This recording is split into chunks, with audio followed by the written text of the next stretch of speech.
বালিশের পাশে মোবাইল রেখে ঘুমালে 4 ধরনের রোগ আপনার হতে পারে। এটা আমি যখন ইন্ডিয়ায় গিয়েছিলাম তখন এক ডক্টরের সাথে কথা হয়েছে, তিনি আমাকে বলেছে বিভিন্ন ধরনের সমস্যা হয়, তবে 4টি খুবই ইম্পর্টেন্ট। বিশেষ করে আমরা আমাদের সমাজে, আমাদের সোসাইটিতে ম্যাক্সিমাম মানুষ আমরা আমাদের ফোনগুলো রাতের বেলা যখন ঘুমাই তখন আমরা বালিশের নিচে রেখেই তারপরে ঘুমিয়ে যাই। এরকম হয় কি হয় না? বিশেষ করে ম্যাক্সিমাম ইয়াং পিপল যারা আছি তারা আমরা মোবাইল এসে আমাদের যুব সমাজকে একেবারে ধ্বংসের দ্বার প্রান্তে নিয়ে গেছে। মোবাইলে ভালো আছে, খারাপ আছে, তবে আমরা ভালোটা ইউজ না করে আমরা খারাপটা ব্যবহার করার চেষ্টা করি। বিশেষ করে বালিশের পাশেই আমরা মোবাইল রেখে তারপরে ঘুমিয়ে যাই।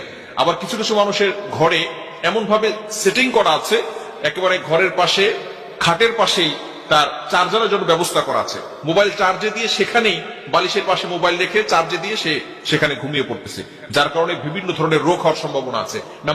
এক নাম্বার হচ্ছে হৃদরোগ হওয়ার সম্ভাবনা আছে। যে বালিশের পাশে মোবাইল রেখে ঘুমিয়ে যায় তার হৃদরোগ হওয়ার সম্ভাবনা আছে। এবং দ্বিতীয় নাম্বার হচ্ছে মাথা ব্যথা হয়। অনেক সময় আমরা বুঝি না কেন যেন মাথা ব্যথা হচ্ছে, ঘুম থেকে ওঠার পরে মাথা ব্যথা করতেছে। মাথা ব্যথা হওয়ার অন্যতম একটি কারণ হচ্ছে এই বালিশের নিচে মোবাইল রেখে দেওয়া। এবং তৃতীয় নাম্বার হচ্ছে ব্রেন ক্যান্সার হওয়ার সম্ভাবনা আছে। মানুষের ইন্টেলেকচুয়াল পাওয়ার, মেধা শক্তি দুর্বল হয়ে যায়। শুধু তাই নয়, ব্রেন ক্যান্সার হওয়ার একটা প্রবল সম্ভাবনা তার হয়ে যায় যদি বালিশের নিচে মোবাইল রেখে ঘুমায়। এজন্য অবশ্যই আমরা এই বিষয়গুলো থেকে দূরে থাকি।